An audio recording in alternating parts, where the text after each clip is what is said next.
വക്കീലെ കുറെ കാലം കണ്ടിട്ട് ഇപ്പൊ കളിക്കാൻ കുറവ് വരണല്ലോ. ഇലക്ഷന്റെ സമയമില്ല, അപ്പൊ അതിന്റെ കുറെ പ്രചാരണ പരിപാടിയായിട്ട് പോണു. വക്കീലെന്റെ ക്ലോസ് ഫ്രണ്ട് തന്നെയല്ല, എൻ്റെ ഒരു ബ്രദറാണ്. ഇതിൽ രാഷ്ട്രീയമൊന്നും ഇല്ല, അത്രയും സ്നേഹമുള്ള ആൾക്കാരാണ് നമ്മൾ രണ്ടുപേരും. പിന്നെ അതല്ല, വക്കീല് രാഷ്ട്രീയപരമായിട്ടല്ല എല്ലാവർക്കും വേണ്ടിയിട്ട് പ്രവർത്തിക്കുന്ന ആളാണെന്ന് അറിയാം. വക്കീലിനെ ഉള്ള ആൾക്കാർ വരണം, കാരണം ഇത്രയധികം നന്മകൾ ചെയ്യുന്ന ആൾക്കാർ വരുമ്പോഴാണ് സ്പോർട്സുകാർക്ക് എനിക്ക് ഭയങ്കര അതിശയം. നമുക്ക് ആ ടർഫ് ഗ്രൗണ്ട് പിള്ളേർക്ക് കളിക്കാൻ വേണ്ടി നല്ല പൈസ ചെലവാക്കില്ലോ, 30-36 ലക്ഷം രൂപ. നമ്മുടെ സുഹൃത്തുക്കളൊക്കെയാണ് അതിൽ പൈസ കൂടുതൽ എടുത്തത്.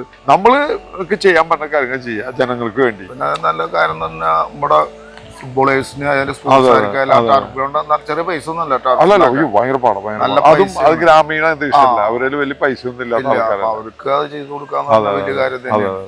പാലം പണിത് ഭയങ്കര, കാരണം അവിടെ താമസിക്കുന്നവർക്ക് ഭയങ്കര അവർക്ക് ബീച്ചിലേക്ക് വരാനൊക്കെ ടോള് പിന്നെ എല്ലാവർക്കും അറിയാം.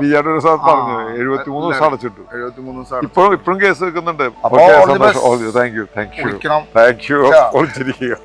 നല്ലൊരു ബേസ്ബോളിന്റെ ആൾക്കാരെ കപ്പൂരിൽ എടുത്തുണ്ടോ? College winners.